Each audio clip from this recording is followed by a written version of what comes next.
po.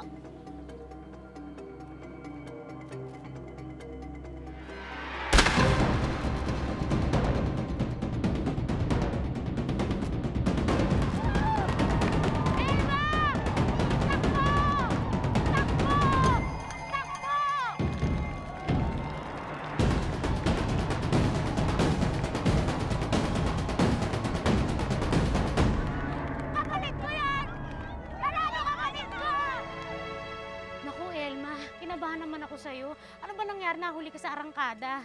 Natakot ako doon sa putok ng baril eh. Nawala tuloy ako sa concentration. Sus, parang hindi ka naman nasanay. Pero buti nanalo ka. Ang galing-galing mo, sis. Ang galing-galing mo talaga. Grabe. Ay. Congratulations! Ang husay-husay mo, ha? Hindi po, coach. Salamat po. Pero hindi dito natapos ang pagiging champion mo, ha?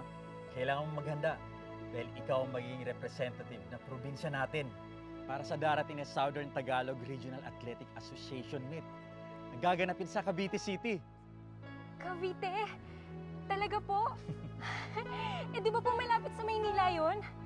Ibig sabihin, makakarating na ako ng Maynila? Naku, malaking bagay po talaga to para sa akin. Maraming salamat po. Kaya ayusin mo yan, ha? Sige po, thank you po, sir. Okay. Naku, sigurado matutuwa ang tayo niya. Naku! Maynila, Cavite.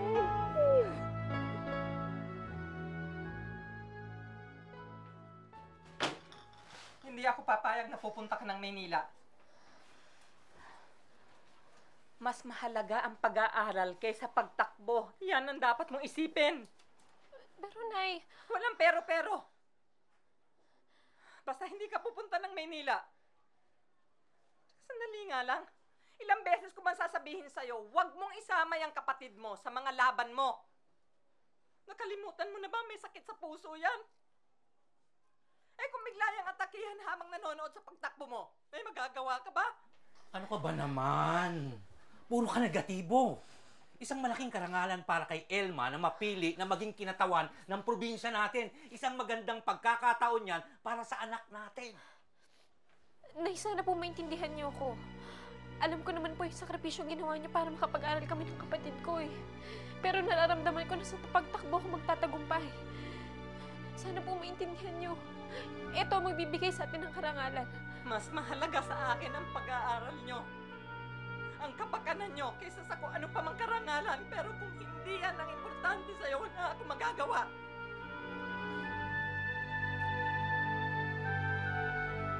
Sa kabila ng pagtutol ng ina, tumulak si Elma patungong Maynila upang lumahok sa National Athletic Meet.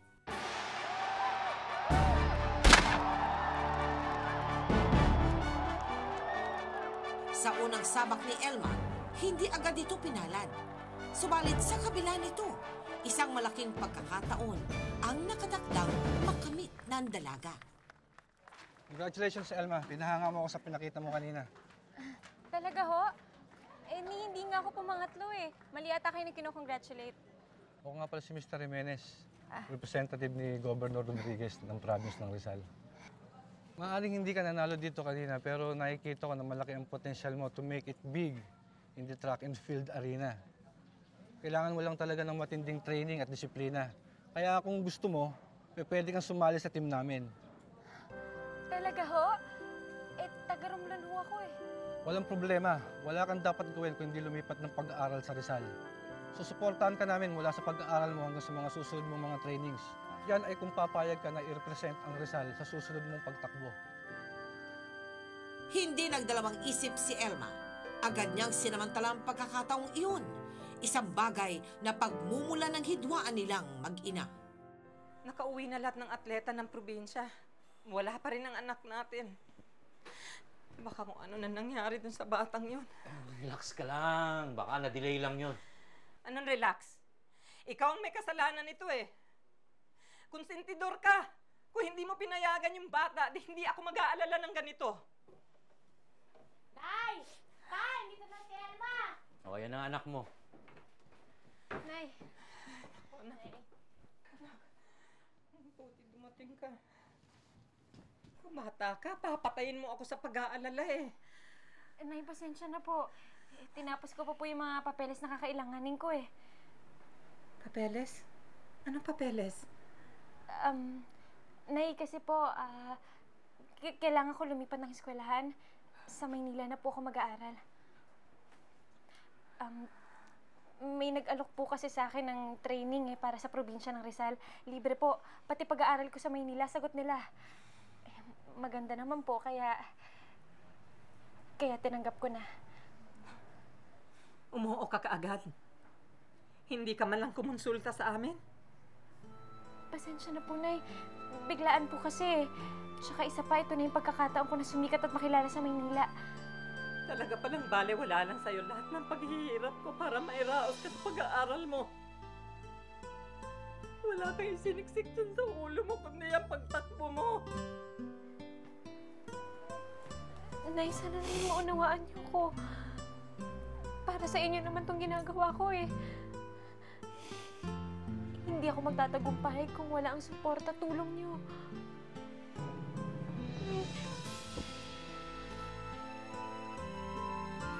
Sana hindi mo pagsisihan yung kapangasan mo.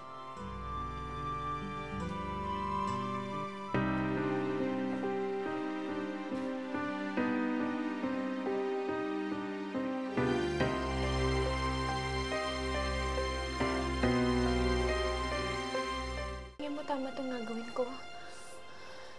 Ayoko yatang umalis na masama yung loob ni Inay. Huwag na lang kaya ako tumuloy. Ano ka ba? Wala namang masama kung pagpupursiga mo yung pangarap mo eh. Yun lang, talaga nating may iwasang may masaktan tayong tao. Alam mo, ako nang bahala kay Inay. Sigurado naman ako nag-aalala lang ng Inay sa'yo. Uhupa din ang galit nun. Ha? Oh, kagabi pa yan Tuloy pa rin ba ang drama hanggang ngayon? Ha? Aba, umarya na naman ang pagkaiyakin ng ating kampiyon. Tayo naman, nalulungkot na nga ako eh. Ganyan pa kayo. Biro lamang. Pero alam mo, anak ko, hindi rin ako sigurado dyan sa mga desisyon mong yan eh. Tayo naman. Pero, alam mo, anak ko, naniniwala ako sa iyong kakayahan. Kaya buo ang loob ko na magtatagumpay ka. Salamat, Tay. Alam nyo, pangako ko sa inyo, gagawin ko ang lahat. Magtagumpay lang ako. Para maipagmalaki ako hindi lang ng pamilya natin, kundi ng buong Pilipinas. Hindi ko kayo bibiguin. Pangako yan. Maraming salamat, anak. Bagamat tutulang ina, buo ang loob ni Elma na suungin ang buhay sa Maynila upang habulin ang minimithi niyang pangarap. Subalit pagdating sa Maynila, higit na pagsubok ang kanyang pagdadaanan. Bukod sa hirap na dala ng matinding pag-iensayo, lalo pa itong pinaigting ng pangungulila sa kanyang